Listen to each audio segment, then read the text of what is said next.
Hey, so one thing you related in your book was that a simple rule for you in those early stages was that carbs were bad. Right. Again, Right. my very simplified approach on it, I took it very, very literally. Yeah.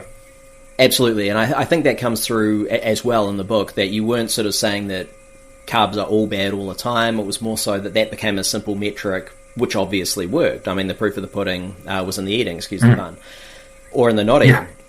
Yeah. And you obviously drastically restricted them as a result. Now, my question is about now.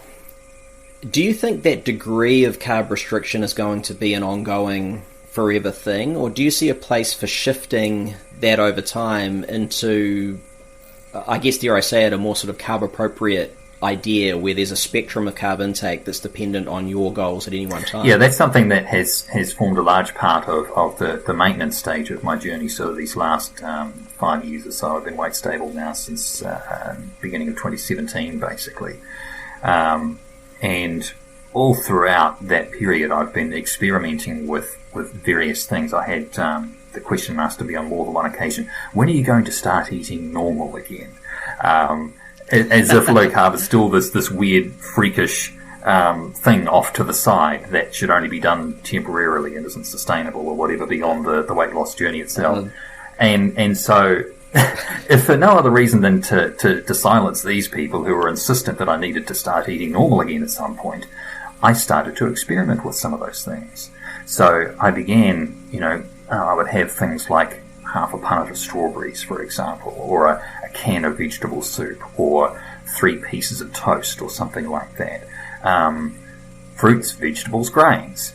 And every single time I find I would gain weight the next day. Now, that's not to say that I wouldn't necessarily gain weight on other things as well, but it was very, very pronounced and regular. To this day, I still weigh myself every day. And I have dinner every night, the night before, and just sort of see how it goes, and I can monitor when certain meals tend to work better than others. Sometimes I'll gain weight the next day, and I think, okay, so maybe I'll have that meal again the same night next week, and let's see if I bounce up a little bit again on the scales.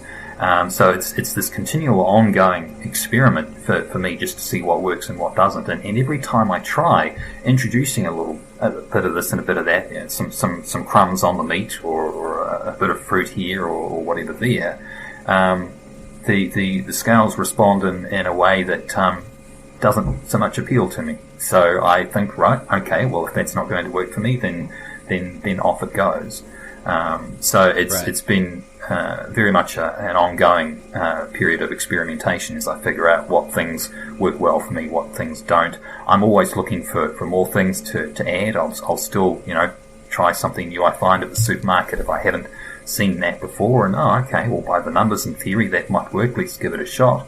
One of the key criticisms about low carb is there's no variety to it, and that's an ongoing thing. You think a diet of meat and veg, for example, is that it?